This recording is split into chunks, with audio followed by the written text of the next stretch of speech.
melati kutu tumbuh menata, sayang merbah di pohon cemara. Assalamualaikum, mulanya kata, saya sembah, mula bicara.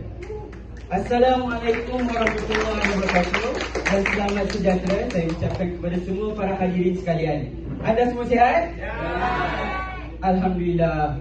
Saya Jazli Irfan bin Johan Effendi, pelajar Sel 3, jurus Mekanikal dari UiTM Pasir Gudang Johor.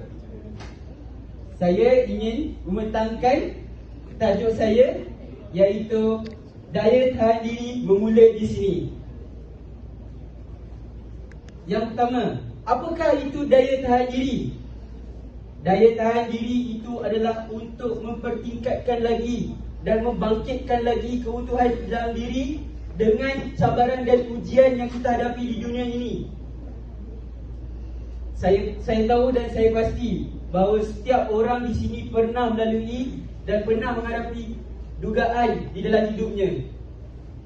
Jadi saya di sini akan memberitahu dan akan memberi tips kepada semua orang di sini bagaimana kita untuk meningkatkan lagi daya tahan diri kita. Yang pertama, kita haruslah mempelajari daripada kesilapan. Apabila kita menghadapi suatu masalah itu, kita haruslah mengetahui dan mempelajari apa yang kita telah lakukan pada sebelum ini. Jadi apabila kita mempelajari daripada pengalaman ini, kita akan lebih tahu dan kita akan dapat mengawal emosi kita dengan lebih efektif dan akan dapat mengawal emosi kita dengan lebih tekun, supaya kita dapat membuat yang terbaik dalam kehidupan kita ini. Contohnya, apabila kita kehilangan seorang yang kita sayang, kita akan sentiasa berasa sedih. Betul? Betul. Jadi apabila kita mengetahui bahawa kita telah kehilangan seorang kita sayang, kita harus membuatkan ia sebagai suatu tempat, suatu titik permulaan pembakar semangat dalam hidup kita.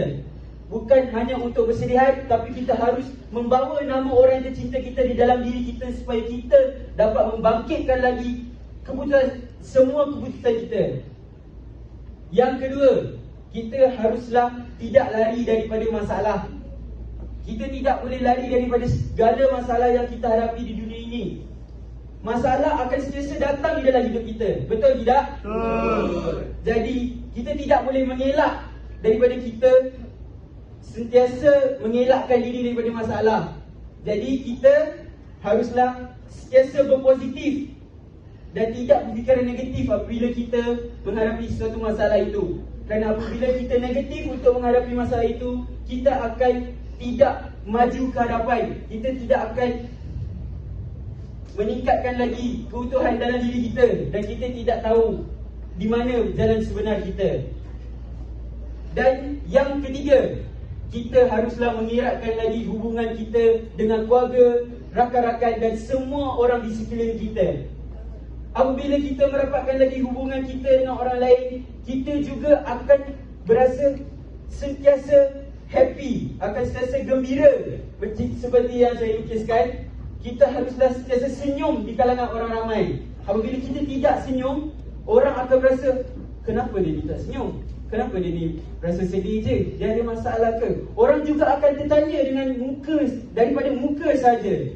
Apabila kita senyum kepada orang, kita akan tahu, orang juga akan tahu bahawa kita akan menunjukkan dan menonjolkan diri kita yang bagus dan efektif. Orang juga akan merapatkan lagi diri dengan kita.